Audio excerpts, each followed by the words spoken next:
The market was alive with noise and color. Bright lights flashed from glowing signs, and the air smelled of metal, smoke, and strange spices. Traders shouted about their goods, blades made of starlight, jars of floating fireflies, and machines that could sing. But among all the flashing treasures, one dark corner stayed silent. Marcus walked through the crowd, his boots thudding on the cracked stone floor. He had come to this alien outpost just to buy spare parts for his ship. He did not want to stay long. The market always made him feel uneasy.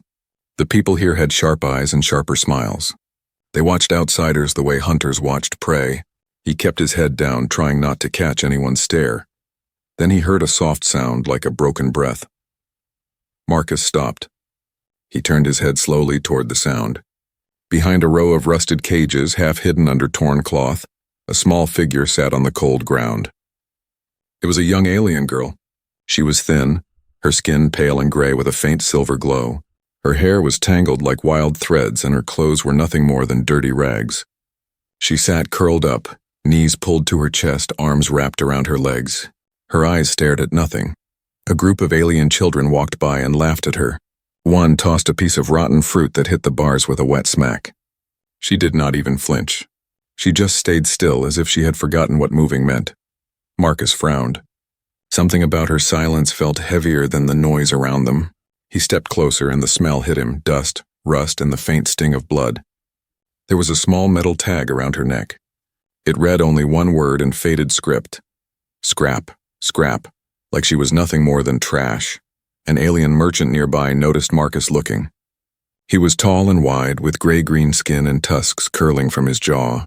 He gave a short laugh. Interested in the broken one, human? Not worth a credit. Been sitting there for months. She won't speak. Won't work. Not even fun to hurt, useless. Marcus looked at the girl again. Her eyes moved, just for a second, and met his. They were huge, silver like frozen moons. There was no light in them, only a quiet ache, deep and old. But in that ache, he saw something else too, a spark. A tiny ember trying to survive under the ashes. His heart thumped.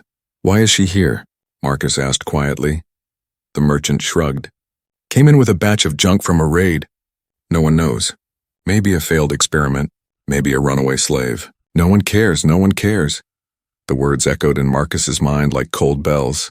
Around him, the market kept roaring. Traders shouted prices. Lights blinked.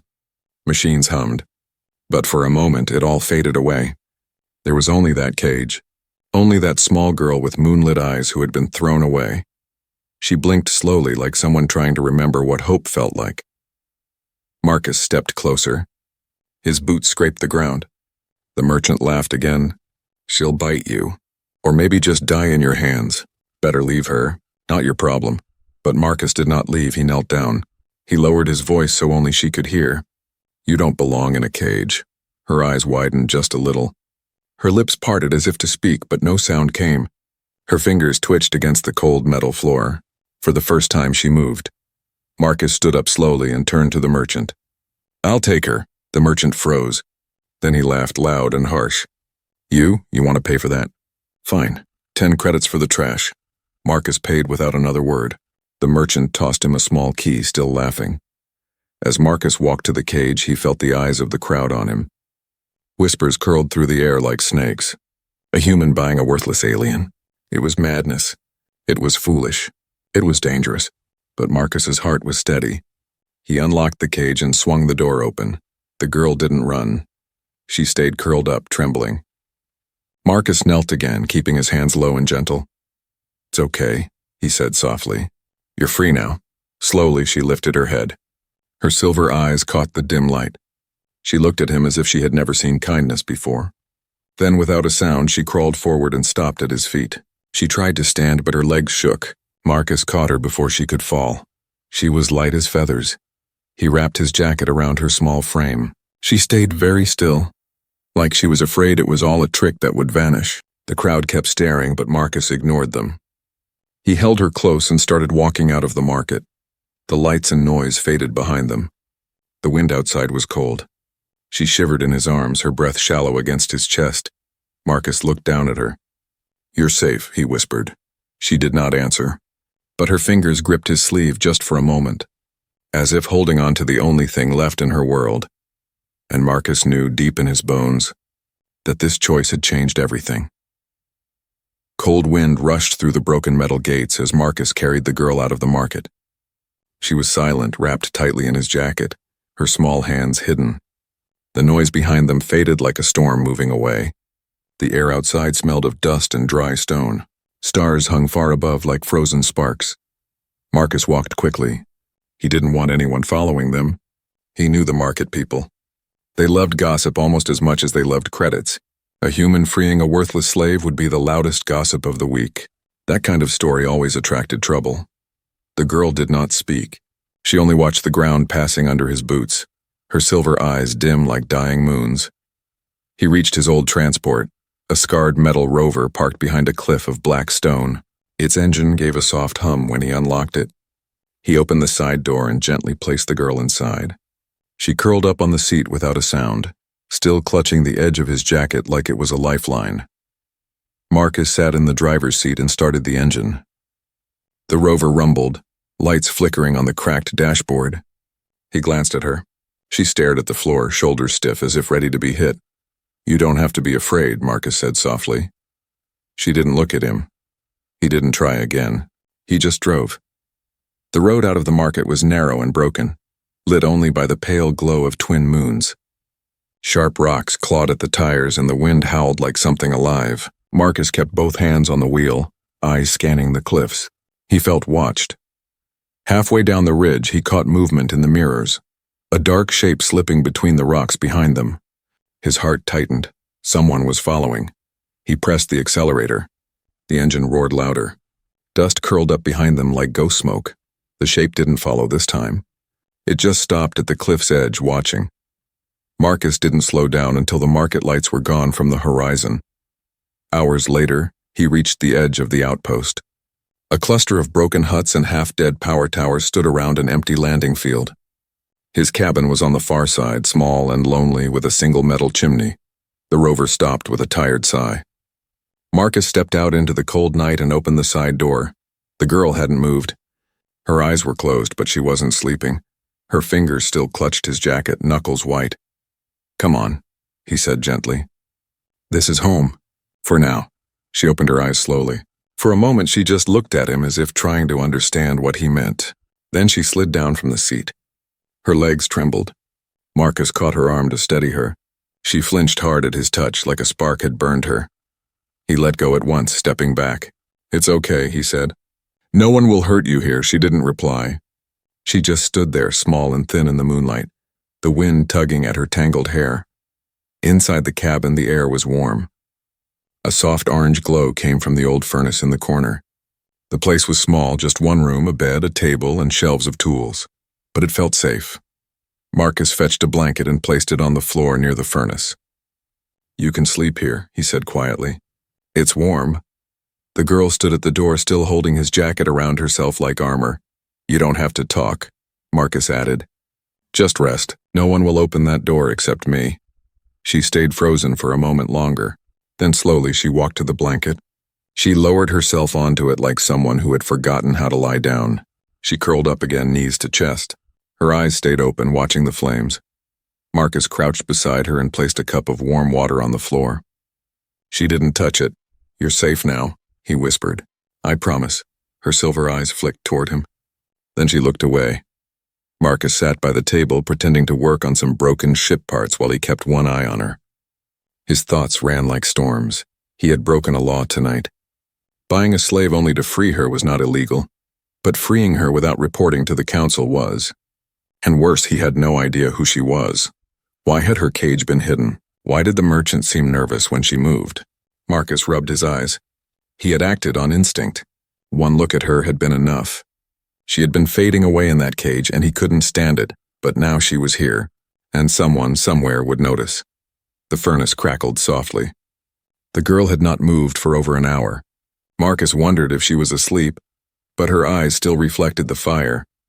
He stood, walked to the door, and checked the locks. He slid the heavy iron bar across. Outside wind scraped against the walls like claws. He looked back at her one last time before lying down on his bed. She had pulled the blanket around her small frame, but her eyes still watched the door, wide, silver, and full of a quiet fear that had lived in her too long. Marcus whispered in the dark, though he knew she wouldn't answer. "You're not trash." She did not speak. But her hand, hidden under the blanket, clenched slowly like a tiny fist holding onto life. And Marcus knew this silent purchase had started something that could not be undone. Morning came slowly, with thin, pale light slipping through the cracks of the cabin walls. The air was cold, and the wind outside carried the dry whistle of the barren hills. Marcus woke with a jolt. He sat up quickly, eyes scanning the room. The girl was still there. She was curled on the floor near the furnace, wrapped in the blanket he had given her. Her silver eyes were half open, glowing faintly in the dim light. She did not move. She only watched him silently, like a wild animal unsure if he was friend or hunter. "Morning," Marcus said gently. She blinked but said nothing. He stood and stretched, trying to shake off the unease that had been sitting in his chest all night. He still didn't know what he had done. Bringing her here had felt right, but also dangerous. The market never forgot strange things, and freeing her had been very strange. Marcus moved to the small stove and heated water. The smell of steam filled the cabin. He placed a cup on the floor near her. "Drink," he said. She stared at the cup for a long time. Then with small trembling fingers she reached out. She brought it to her lips and sipped. Marcus smiled faintly. It was the first time she had touched anything he gave her. "What's your name?" he asked. She froze. The cup stopped halfway to her mouth. He waited. Her lips parted. A faint sound came out, so quiet he almost didn't hear it. Leora." Marcus's chest tightened. It was the first word she had spoken. Her voice was soft, fragile, like dry leaves in the wind. "Leora," he repeated slowly, letting the name settle into the air. "That's a good name." Her eyes flicked toward him, uncertain. Then she lowered her head again. The next few hours passed in silence. Marcus worked on broken wires from his ship while Leora sat near the furnace, unmoving. She seemed caught between two worlds, partly present, partly lost in some faraway place he couldn't see. Every so often her eyes would drift to the window, staring at the endless dry land beyond. A faint shadow of pain crossed her face, and Marcus wondered what she was remembering. He wanted to ask her, but he knew pushing too hard might break the thin thread of trust beginning to form between them. Later that night, while the fire burned low, Leora whispered again. "They burned everything." Marcus looked up from his tools. "Who did?"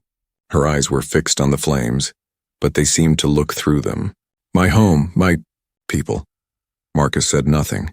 She wrapped the blanket tighter around herself. "They came at night. Ships with black sails, fire in the sky. They said we were traitors. They killed them all. Everyone." Her voice cracked like something breaking inside her. I ran until I could not run anymore. Then chains. "The market." The words came out flat, like cold stones dropping one by one. Marcus's hands tightened around the metal he was holding. He wanted to ask who they were, but her face had gone pale, lips trembling. "You don't have to say more," he said softly. Leora turned her head and finally looked at him. For the first time, her eyes weren't empty. They were full of grief so deep it seemed endless. "I don't remember their faces anymore," she whispered. "I don't remember my mother's voice." Marcus's throat ached. That night, Leora could not sleep. She sat near the furnace, staring at the flames while Marcus pretended to rest.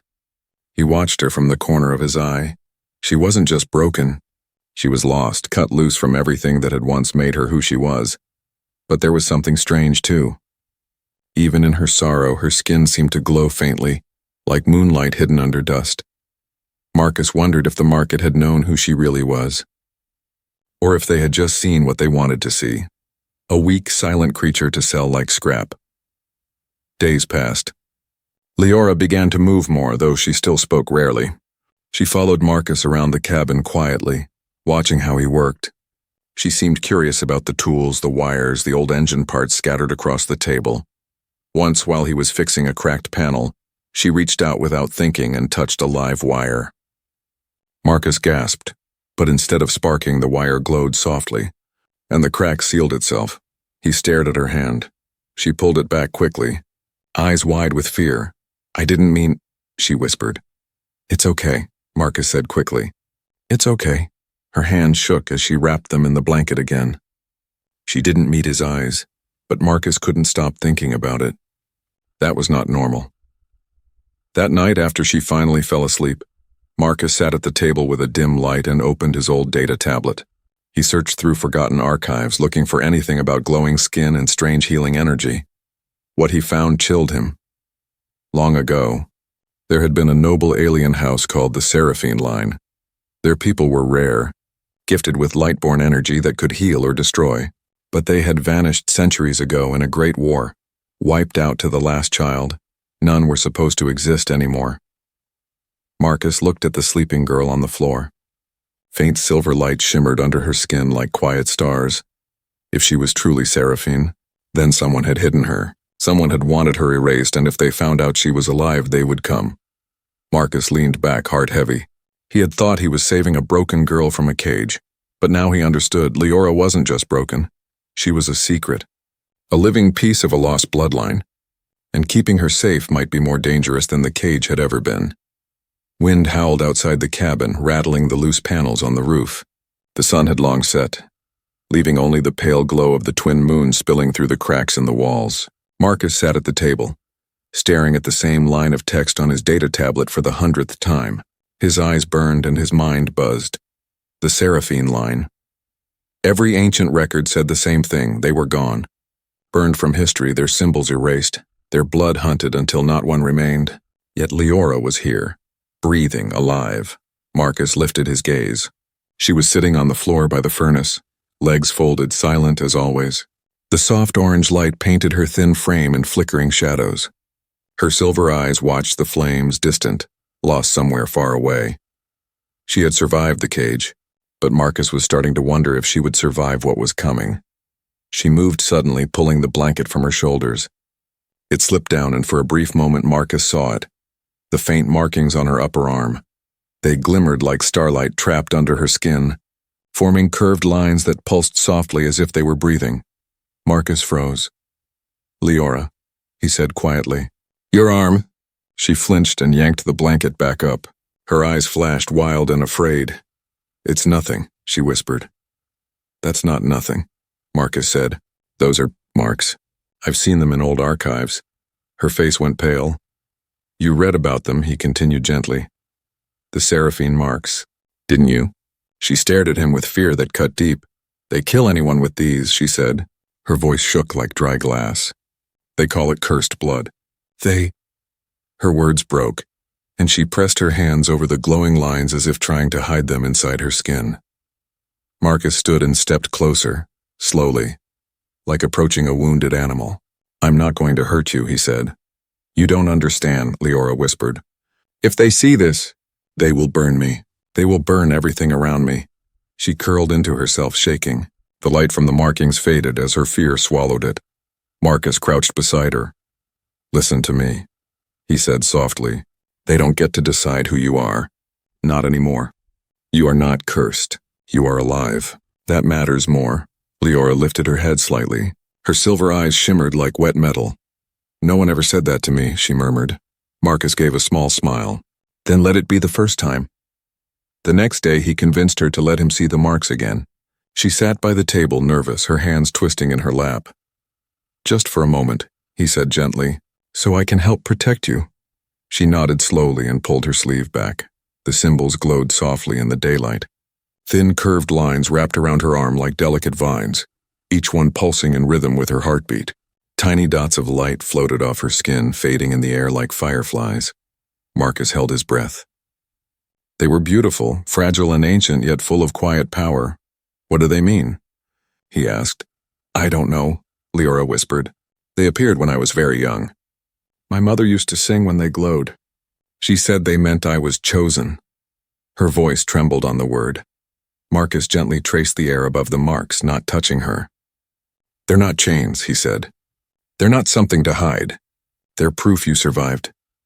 Leora blinked rapidly as if fighting tears. That night Marcus stayed awake long after she slept. He sat at the table, papers scattered around him, trying to make sense of it all. If the market lords learned the truth, they would come. They wouldn't just want to kill her, they would want to use her. A living Seraphine could be worth more than fleets of ships. But he also saw something else. The way her eyes softened when she watched the fire. The way her voice shook but still spoke. The way her power glimmered even when she tried to hide it. She wasn't just rare, she was powerful. And if she could learn to control that power, she could defend herself.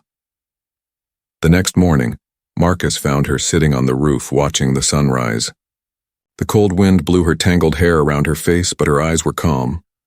"Leora," he said, climbing up carefully, "if you want, I can teach you how to be strong, how to protect yourself." She turned her head slightly. "Why?" "Because they will come," Marcus said simply. "And I won't always be enough." She studied his face for a long moment. Then she nodded.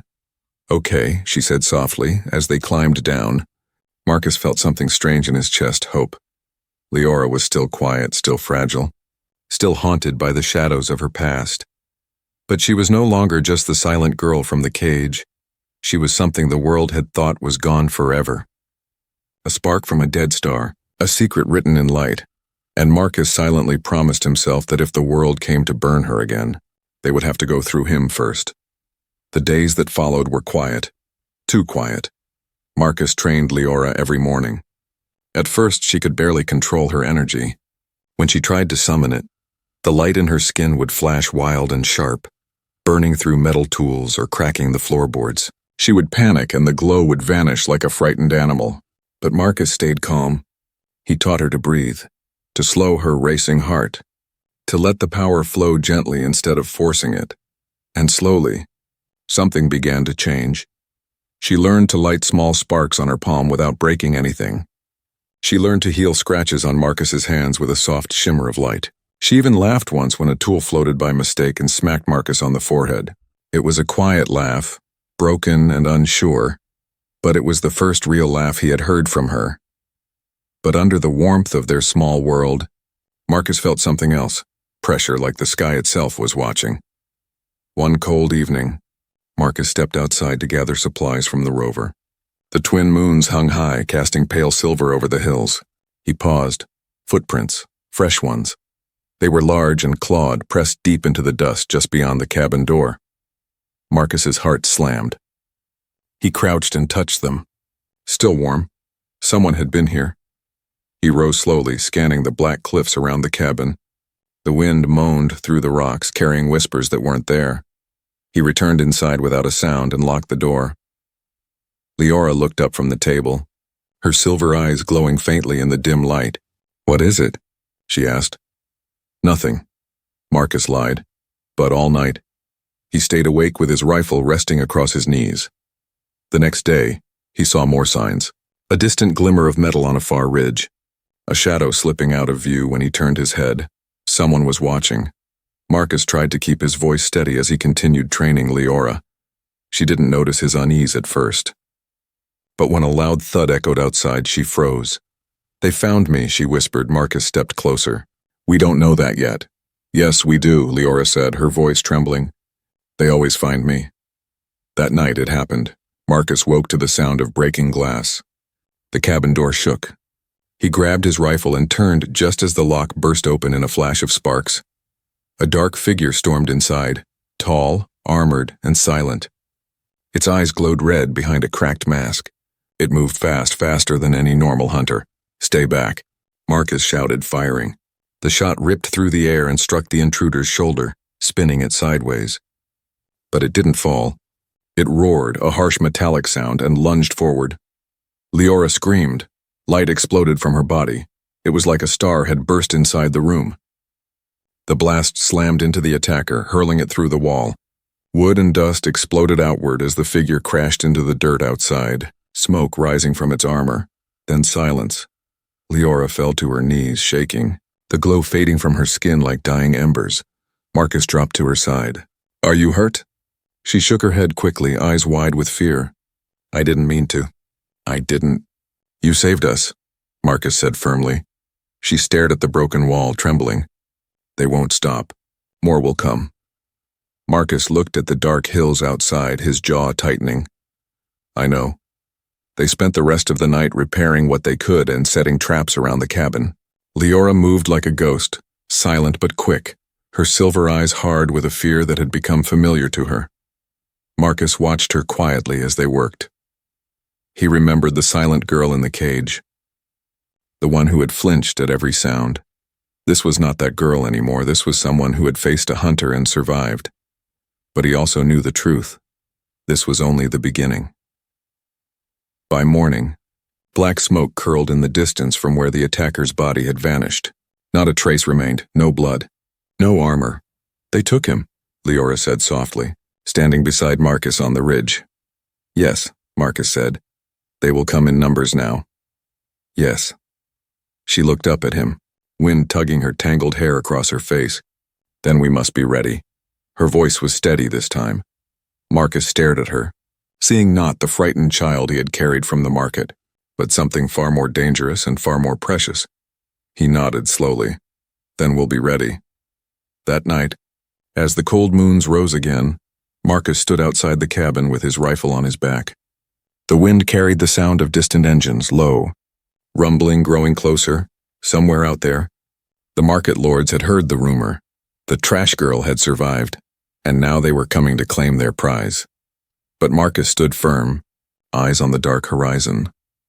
Let them come, he thought, because Leora was not theirs anymore. She was not trash. She was light, and he would burn the world before he let them take her again.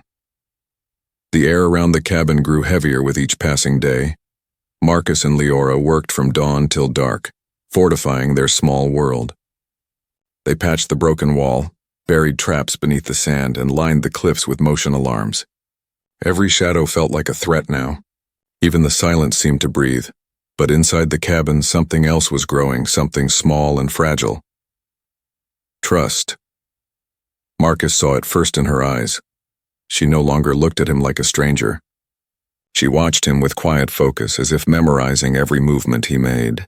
She began asking simple questions in her soft, hesitant voice. What does this wire do? Why do you keep the old tools? Why do you live alone? And when he answered, she listened. Really listened. Sometimes, when she forgot her fear, he even caught a spark of curiosity lighting her silver eyes. He started teaching her small things beyond fighting. How to mend a cracked panel. How to boil water without burning the pot. How to use a wrench without dropping it on her foot. She struggled at first, hands clumsy and unsure, but she kept trying. And the strangest thing happened. Machines seemed to like her. Old broken devices flickered to life when she touched them. Burnt-out wires glowed faintly under her fingertips. Once, a rusted drone that hadn't flown in years rose from the table and hovered in front of her face, humming gently. Leora gasped and almost dropped it. Marcus grinned. It likes you. It's warm, she whispered. You're giving it energy, he said. You can heal machines. She blinked, wonder flickering across her face. I can fix things. Yes, Marcus said. You can. It was the first time he had seen her smile without fear behind it. But outside their small circle of warmth, danger tightened. At night, Marcus saw distant lights moving across the hills, scouts searching for her. He turned off the cabin's beacons and covered the windows with black cloth. They spoke in whispers now and kept the fire low. Leora noticed the change. They're close, she murmured one evening as they sat in the dim glow of the furnace. Yes, Marcus said. They won't stop, she added. No, Marcus said. Then why are you still here? She asked softly. Marcus looked up from the weapon he was cleaning. Her silver eyes were steady on him. Because I gave you my word, he said simply. And because you're worth it, Leora's lips parted. She stared at him as if she didn't understand the words. No one has ever said that to me.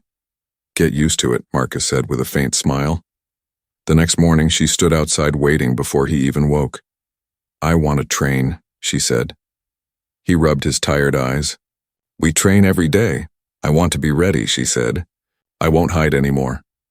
Her voice was calm, but her hands were trembling. Marcus felt something tighten in his chest. Pride and fear tangled together.